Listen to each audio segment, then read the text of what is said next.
Greetings, everybody. Thank you so much for tuning in to Live from Cleveland this evening. Very excited because I have a wonderful presentation for you this evening from Fern Enley, a Cleveland expat who moved to Bristol sometime a couple years ago and just released a brand new EP called Acute. He will tell you a little bit more about his journey next in this really wonderfully narrated story. And, I really love being able to do these live from Cleveland's from anywhere in the world, anywhere in the country, because otherwise we really would have never been able to capture this story exactly the way that Fern presents it. And they really made a huge effort to record their story, what's been happening since they were last in Cleveland and now moving overseas, and telling that story as well as kind of what predated releasing this EP on September 1st of this year. So a very brand new EP that is out. You can listen to it at Fern Enley, that's FERNENLEY.bandcamp.com. He will explain a little bit more about the album in the next few moments, and then at the very end of the show this evening, we will listen to all 3 songs on the EP. Please stay tuned. It is such an interesting story and really gives a great perspective from across the pond and another side of the world, also an area that they are experiencing this global pandemic. Stay tuned. This is live from Cleveland here at WRUW-FM 91.1. Bonjour Cleveland, ici Fougère Henley, et tu me manques beaucoup. Aujourd'hui, je te dis l'histoire à mon nouvel épée, Acute. Good evening, Cleveland. This is Fern Enley, and I miss you a lot. Today, I will tell you the story of my new EP, Acute. I find this EP to be rather unique because most EPs take the format of an artist writing of their past experiences and pain.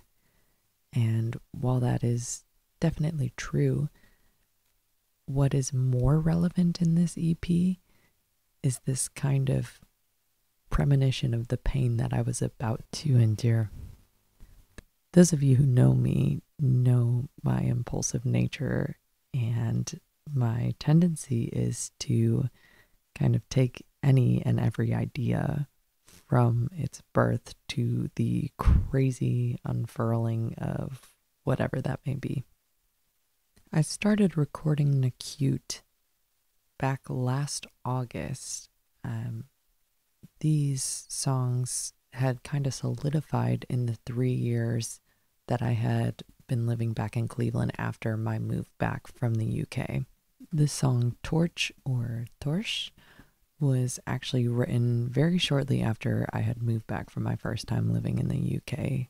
It's quite an anthem for me, as I really felt that this was kind of this continuation or another chapter of me just really stepping into my skin. Not to touch on such a far off history, but a small tangent is I feel as though I really didn't know myself when I first lived in the UK, and kind of stepping away from my partnership, meeting that friend group was the starting point, but I really needed Cleveland. I needed that time, and I needed that safe space to really understand and start really flourishing as the Fern I am today. So back in August 2020, it became evident that I really needed and wanted to pursue recording this EP. Welcome to Cleveland, where the pickings are high. I must have hit up, I don't know how many musicians in the area. I'm sure my acoustic demos are still pottering about in so many people's inboxes. But as good musicians and artists go, we know that there's no need to force things, and that we'll just wait for the right click and something organic to happen. Teaching started back up at School of Rock, and just luckily we had a new drum instructor, and that's James O'Connor, and we kind of shared this love of songwriting and lyrics. And when I showed him my songs, he was well happy to play drums on them, but also help me with kind of exploring some keys parts and other things, and it was a beautiful pairing. From there, I did what I do best, and that is lean into my community and my lovely friends around me. I asked my friend Randall Hoyle to kind of help me articulate these ideas and arrangements and put them solidly into a computer software and perform them, so I had working ideas and things that I could move around. Once that was sorted, I asked my good friend Kemet Ojo to do some voice recording and production of the vocals, and we spent quite a fair amount of time before I left doing that. Now, the goal was to finish this EP before I left, but that became exceedingly impossible as I literally gave myself 6 weeks from the time I made the decision to the time I would depart to France. And there were so many back and forths about how I was going to finish the music, what was going to happen, and ultimately, Altimetry Music, or my great friend Bryce, I was able to, while I was on the road, kind of send them the waves every time I got my hands on a computer. I'll tell you, finishing an EP while you're homeless, and sometimes you have equipment, sometimes you don't, is really dang hard. So on to the voyage, or the journey that this EP is about. It's funny, I've told this story so many ways and so many times, because as you're new to a place, people always ask, so what brought you here? Why Bristol? Why now? And it's different every time, because y'all know my love for storytelling, but really when I think about it, it could come down quite simply to two things: serendipity and music. It goes without saying, but unfortunately must be said for the purpose of this story, and that is 2020 was just an awful year. That is the climate of the election, and obviously COVID hitting everybody, but definitely artists, and particularly myself and my band Frequence, who were planning to tour that year. I also can't say reading A Handmaid's Tale at the beginning of lockdown was my smartest idea. My fear of Trump getting reelected, paired with the inability to pursue myself as a creative human, with the infrastructure in America being so absolutely gutting, and the social system offering nothing at all for poor people, creative people, neurodivergent people, people who are definitely 1,000,000% contributing to our society, our government says do not deserve a decent life. And this rhetoric is nothing new. I mean, I spent my childhood in psychiatric units, psychiatric care, because I believe I knew people who dream, who love, who think critically, who empathize, people who are not bound by the constrictiveness and the suffocating nature of our disgusting society, will be told they are worth absolutely nothing. Now, this is critical to this EP and in general my writing, but I still haven't touched yet, and I would like to segue into this serendipity that I aforementioned. One day I was on the phone with my twin flame, Alyssa Boyd, and they mentioned to me that if the election went sour and Biden didn't win, that they possibly had an opportunity to move to France, as the family they were nannying for would move to France, and invited them to come along. I don't even think there was a split second between them saying the offer and myself being like, okay, well, I'm going to find a job. I have an Irish passport. Obviously, I'm going to move there, And even if I'm in a different part of the country, it'll be fine because I'll still write for frequents. We'll get together. We'll travel a lot. It'll all be fine. I don't exactly remember if it happened within that conversation, but it dawned on me that the 3 songs that were on the upcoming EP were essentially the same word in French as they are in English. So you have fragile, fragile, diamond, diamant, and torch, torche. So now that serendipity and my disdain for the country are in line, all I had to do was come up with a quick plan and decide to move before or on, which I ended up moving on Election Day. Don't worry, kids, I did vote in advance. My first instinct was to get a job teaching, but I did not at all know French. So what do I know? The English language. I found a job where I would kind of be an au pair without the living situation, so almost babysitting. But that was in Paris or really any big city, but it is exorbitant to live there. And yes, just without the kind of bureaucratic knowledge, I was having trouble kind of finagling my way. So I needed to get clever and figure something else out. Back to that serendipity theme, I chose this program WRUW, which I was familiar with from before. It is Worldwide Organic Organization of Farming, and basically you kind of can choose a different profile. Usually it's 1 or 2 weeks at a time, but I found a particularly unique scenario that I decided to pursue. I just so happened to find a farm owner who was also going to be making a music studio in this beautiful old French house in this cave in the bottom of their house. They also had chickens and, well, theoretically had a vegetable farm. And yeah, it seemed perfect.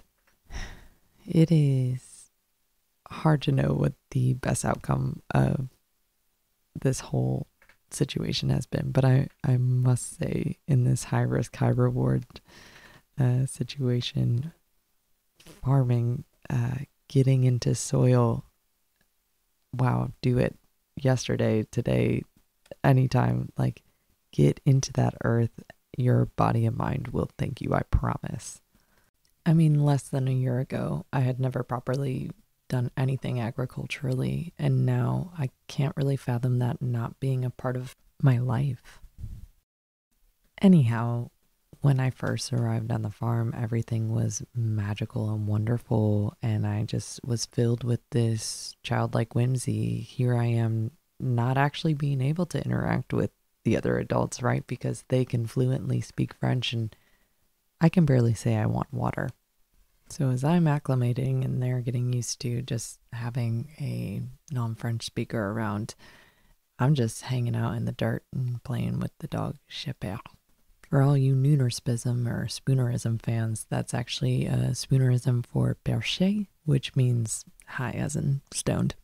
Anyways, this was a very important time for growth in my empathetic way. I really felt for immigrants and children as I struggled to communicate myself fully. You lose your ability to advocate for yourself completely when you are so focused on just the mechanics of actually articulating small things like basic needs. How ever are you going to say deep sentiments and express your morals, hold your ground? This becomes very problematic when other adults can just trample over you because your lack of this. It is absolutely no wonder to me why our youth and undereducated people are the most vulnerable people we have. There are so many needs that are there. They are conscious of them, but this communication breakdown is unfortunately a huge detriment to their existence. I can't sympathize from other harsher circumstance, but my imagination and my empathy definitely connect to this bitter reality, as well as this was something that affected me quite a lot on my journey, and you will hear that throughout this. I consider myself to be quite an open person, poly, if you feel the need to categorize things, but I really like to express myself and openly and freely give love, and in an intimate sense as well. Within about a week, everyone on the farm expressed romantic interest in me, and so I did my best to communicate and give consent. So I became intimate with everybody living on the farm. So myself, the farmhand, the farm owner, and the farm owner's friend who was staying with us during lockdown. As good intimacy goes, it did start out consensually, which is great.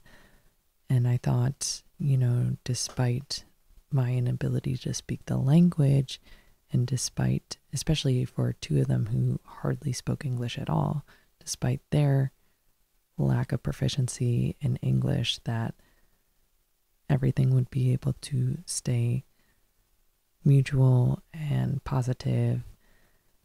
And that was the case for the farmhand and the farm owner's friend, but unfortunately was not the case for the farm owner himself.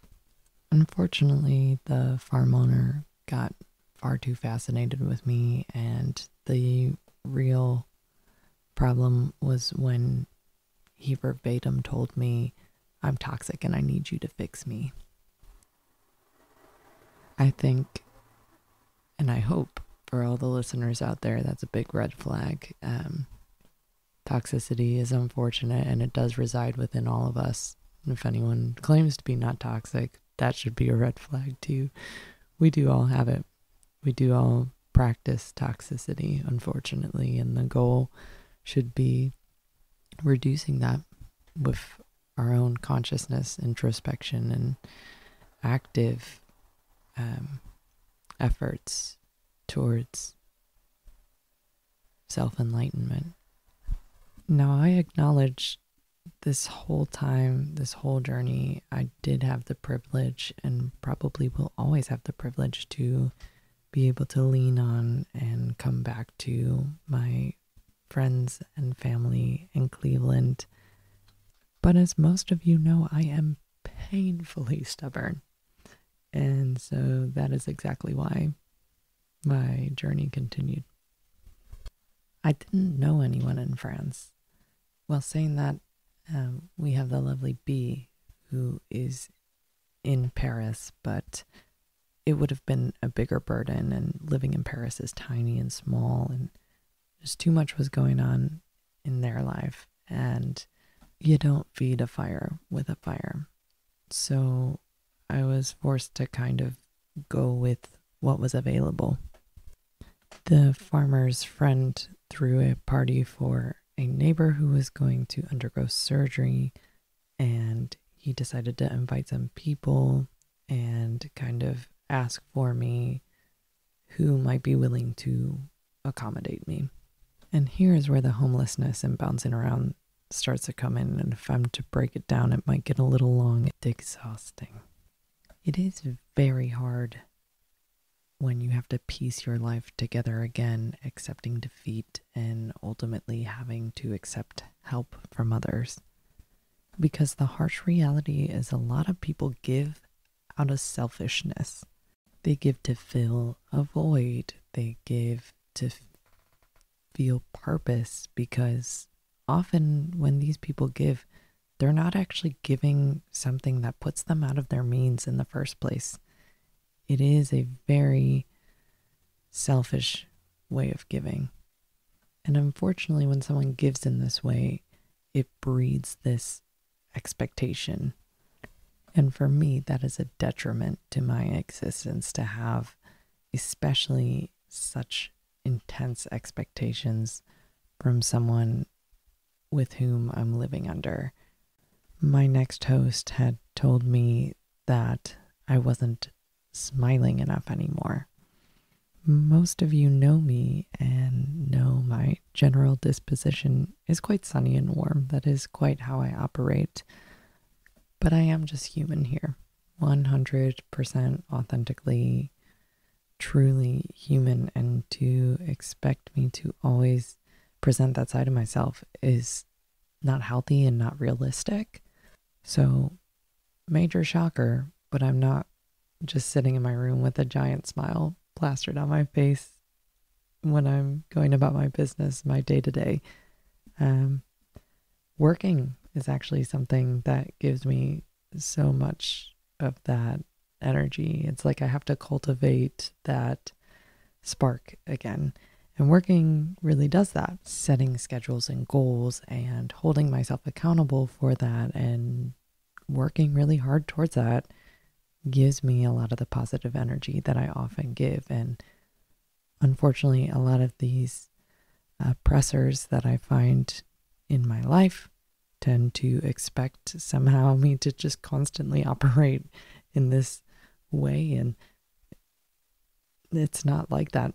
It comes from hard work. It comes from persistence and fortitude. To be told that not smiling in these periods where I'm working and setting myself up for what people often gawk at me for or over idolize me for. I mean, that's difficult to even say. It feels gross coming out of my mouth. I appreciate people appreciating me for my art and the things that I take time to really hone and perfect. But there is a line that oft gets crossed and it dehumanizes me and honestly is just cruel. Anyhow, the story continues and gets quite dark here, so this is a trigger warning here. And the subject is rape. I was in Nantes and I was just having a day to myself where I was riding by the river, and I'll spare kind of the difficult details and the real intense part, but what was so painful to me is that I had thought I had come so far in my ability and command of the language, and in fact, I won't take that from myself. I actually had come very far. This was quite blatantly this person trying to destabilize me, knowing that I was new 5 months into living in France, and their intention was achieved. There was no amount of saying no that was going to get this person to stop, and it unfortunately became a worn down kind of situation. I actually want to share with you a small poem. It is not very profound, but it is a very real, tangible, not to you, but to me, poem that I wrote after the incident. Wandering streets obliteratingly high, I came across a fish floating to the sky. I'm broken and beaten and wondering why France has up and won me in this life. And I literally wrote this in the streets of Nantes as I passed a giant fish sculpture and holding in all the tears. And at this point, I was again in a very unideal living situation, a couple who was still living together whilst broken up and hating each other. And upon my arrival, or a few days in, it was told to me that I was going to need another place to live anyways because of the circumstance. And I was just tired of uprooting. I mean, I weighed up my options because I was so determined and stubborn as usual to stay in France, but woofing is usually like a week or two at a time. I didn't have any incoming finances, and yeah, it just didn't seem sustainable. And that's when I realized I should try to move back to the UK, where I at least have a command of the language 100%. It was a big financial hit, and to me, definitely felt like a big defeat. But my health was at risk, and I knew that I just needed somewhere a bit long term for sure to rest, so I could keep moving forward. I came up with a plan to stay with my ex-spouse in Plymouth and keep studying the language for the summer, so that way I could study coiffure, which is hairstyling. I would take that time to really get prolific in the language, and that way I would be able to kind of overcome this difficulty with the bureaucracy. So basically, I would find the alternance program, which is where you work half the week and you study half the week, but I would still need help and assistance from the government. So that was going to take a lot of brainstorming, a lot of research, and basically I knew if I committed myself to it, I would be able to finish this through the summer. Let me just say a quick thing about homelessness. It is a constant hustle. You have to be creative. You have to think quick and on your feet every day. How am I going to get myself out of this position? What is the next best thing? And that is one of the reasons I devised this plan for studying coiffure. I needed a way to secure an autonomous life for myself in France. I arrived back in Plymouth on the 31st of March, which is the birthday of my father, whom I am estranged from. And ironically, signs are so funny in this way.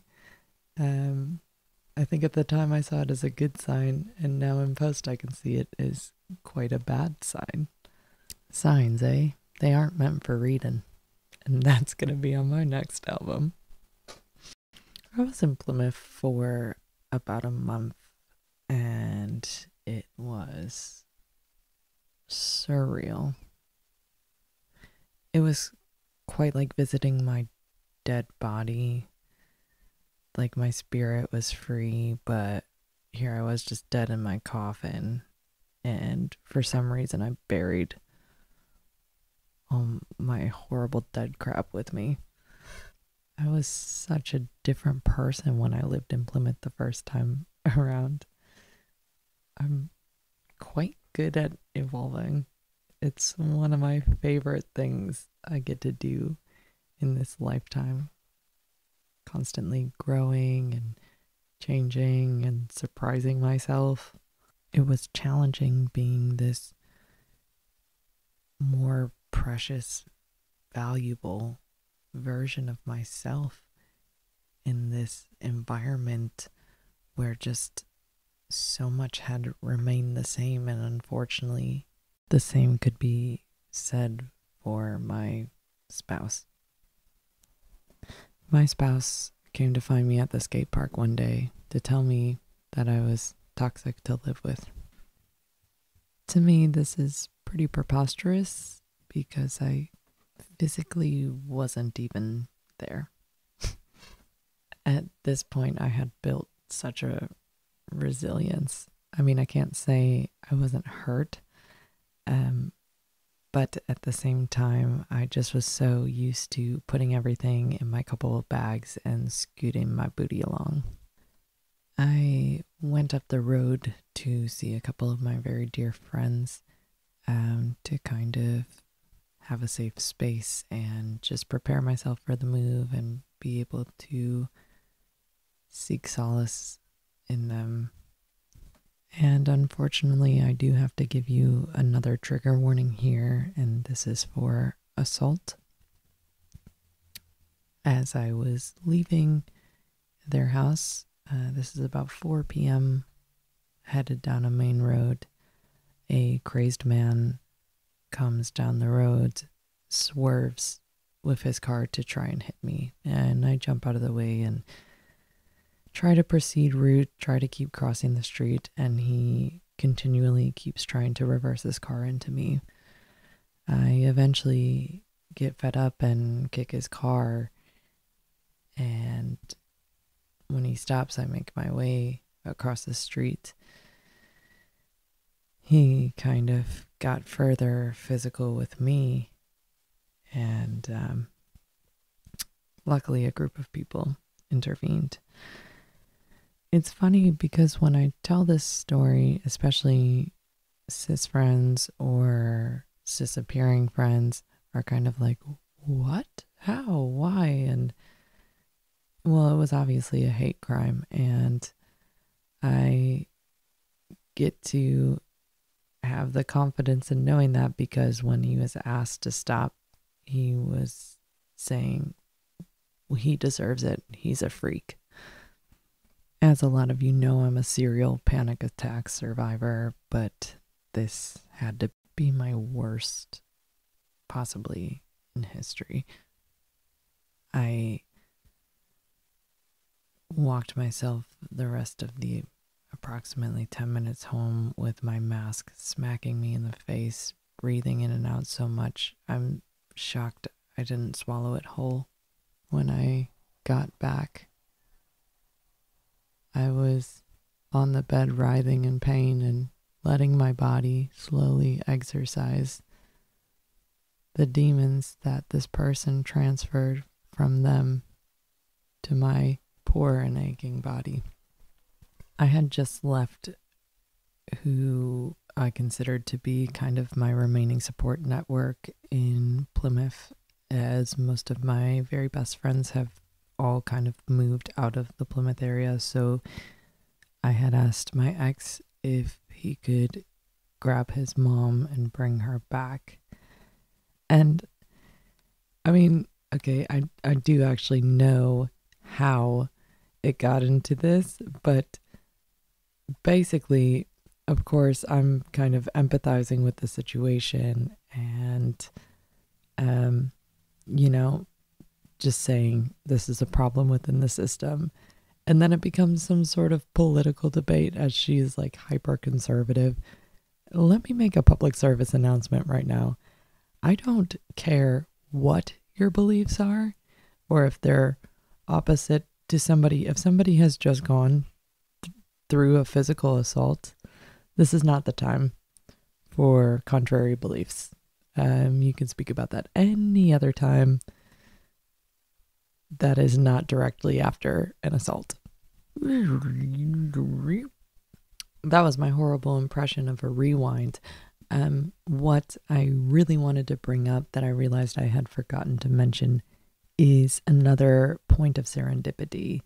Actually, in fact, I had days before my ex told me they were going to throw me out, and before this attack, they had made some pretty homophobic and racist remarks.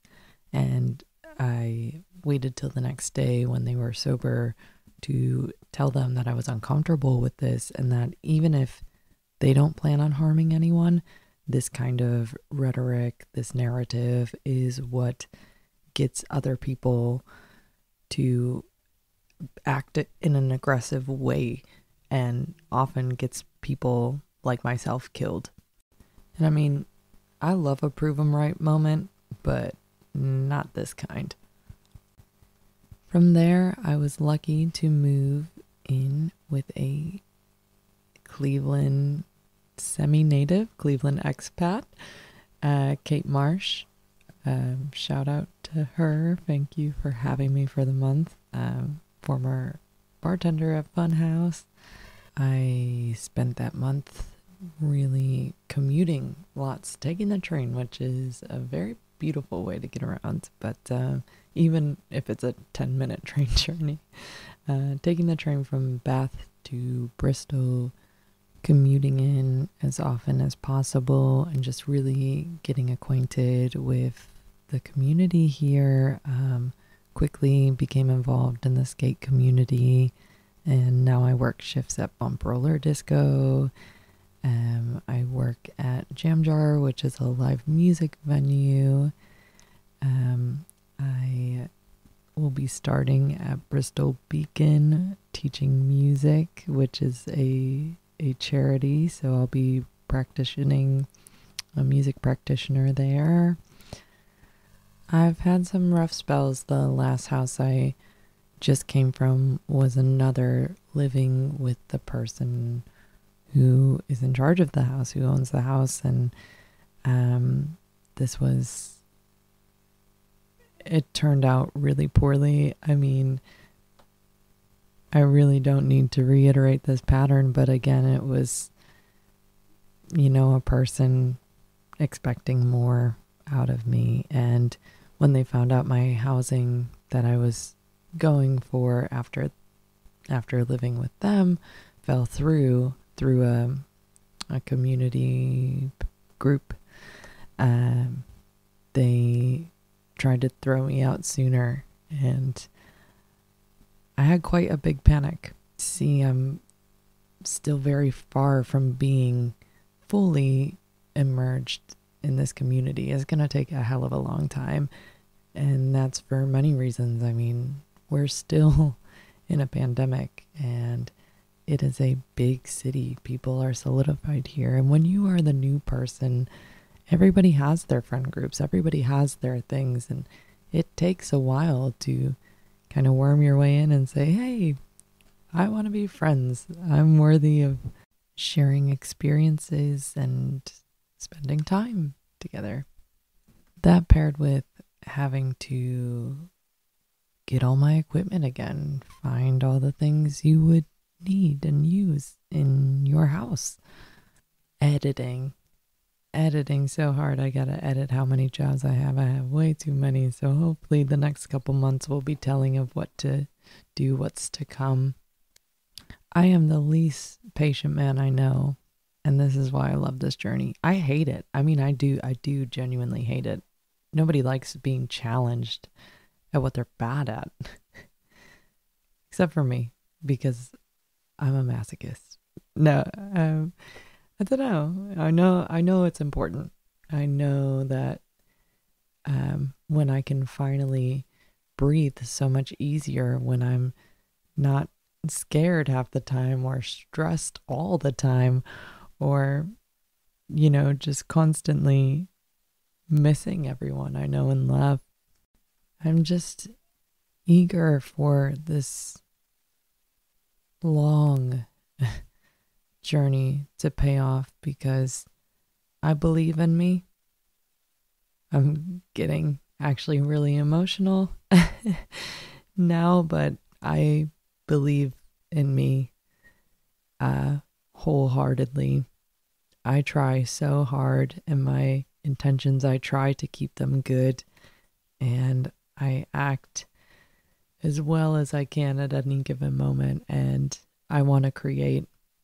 And I'm here in Bristol to create and to love myself, to make myself the most precious gem that is able to just radiate that, to others around me. I want to keep growing this community and hopefully be able to take it to other communities later in life. Like, this is not my last resting place, I don't think. Oh, I really get it. I know why I love Que Sera, because whatever will be, will be. It's true, the future is not mine, and I don't care to know it. I say that all the time. I don't care to know it. I get hopeful. I want to prove France wrong. I want to do some very fun, exciting projects that maybe you'll see in time. I want to write about language, and I want to tear down capitalism fiercely. Like, it I gotta be honest, the worst thing about ending my stint of homelessness is being back in society. There is something, well, there's a lot to be loved about living outside of a system, period. But overarchingly, it can bring you unbearable stress. And if you've seen the 1985 classic by Agnes Varda, Vagabond, you know ultimately that that lifestyle can quite easily lead to death. So it's here I'll stay now, and probably for quite some time. I do well love this big city Bristol, although everyone in Bristol will argue it's small. Well, Cleveland, you are massive in my heart, and I can't thank you enough for tuning in and keeping me here and in your hearts and in spirit. I hope you enjoy this EP. Love so much from your forever friend, Fern.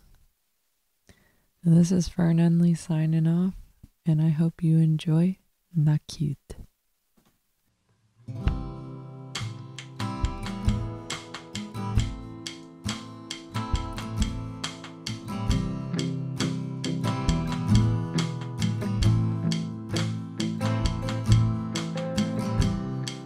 I call you all the time,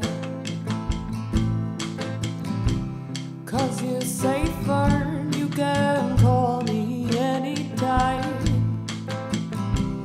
And the safe word is I'm not doing fine. I'm afraid you'll burn and just get by. I'm afraid you'll burn, but I'd rather die. I call you on the phone. My body's vacant, the lights on, but nobody's home. Yeah, my body's just a shell. I'm afraid you'll burn, it's gone through hell. I'm afraid you'll burn, so oh well. Sing to me, speak to me, coax me down from the tree I'm caught in. Oh, I was fueled here from my fears, and now I'm drenched in my own tears. My pulse beats leaping, but my heart's divided.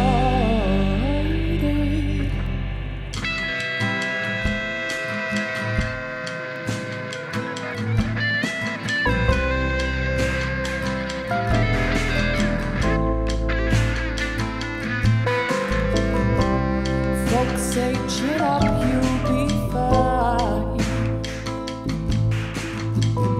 But I've got this intolerable ache in my body and mind. Medicine just makes it worse. I'm afraid you'll burn, born to a curse. I'm afraid you'll burn and fuck it hurts. Sing to me, speak to me, coax me down from the tree I'm caught in.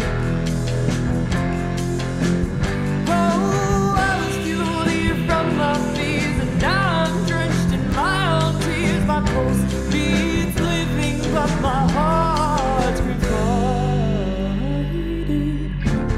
I'm a puppet in a puppet show. I've got no control. I'm just moving. It is so insufferable. I can't cut the rope. I just lean back through. Speak to me, coax me down from the tree I'm caught in.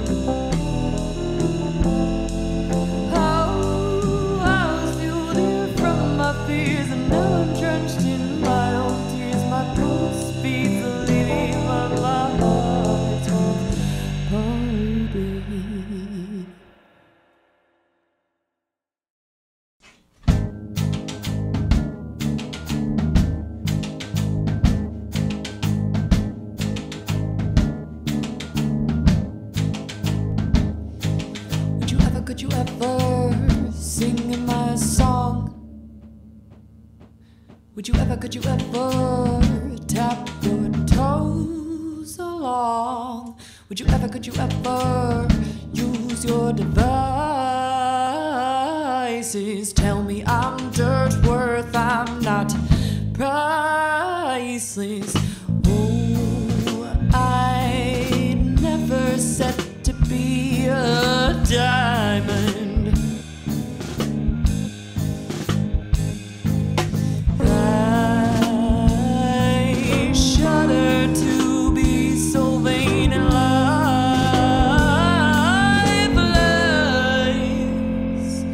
So I'll never be your fucking diamond.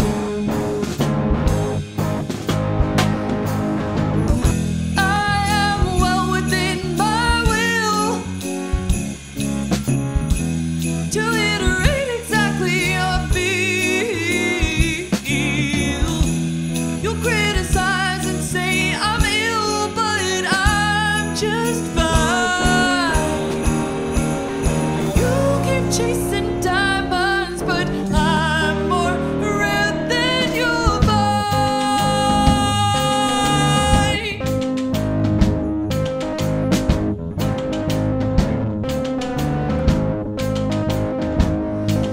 Would you ever, could you ever ask to dance? Just to get a yes from me, say I don't stand a chance. Would you ever, could you ever get me so flustered? Tell me that I'm pitiful and oh so lackluster. But all you want from me is entertainment. It gets me so angry I can't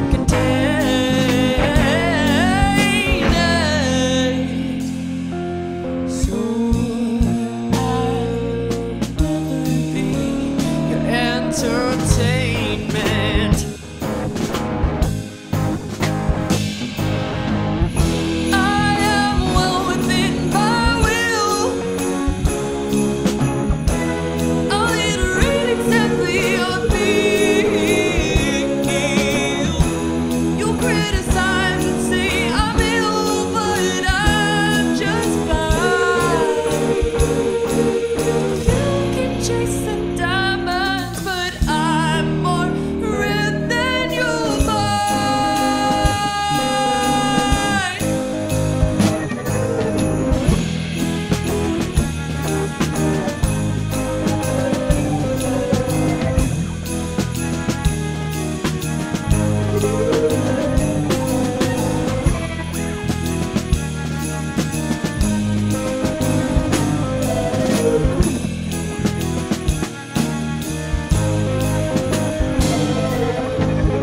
I'm well within my will. I'll iterate exactly how I feel. You criticize and say I'm ill, but I'm just fine.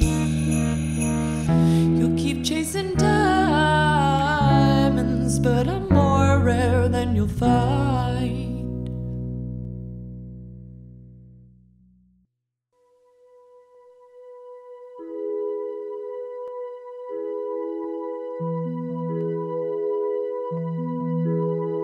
Falling like leaves from trees, I wasn't there when you fell for me.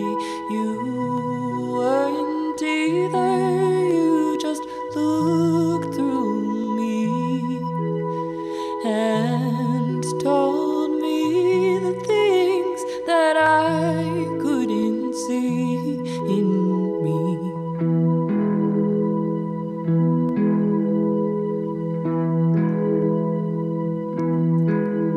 In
just heard the brand new EP Necute from Fern Enley.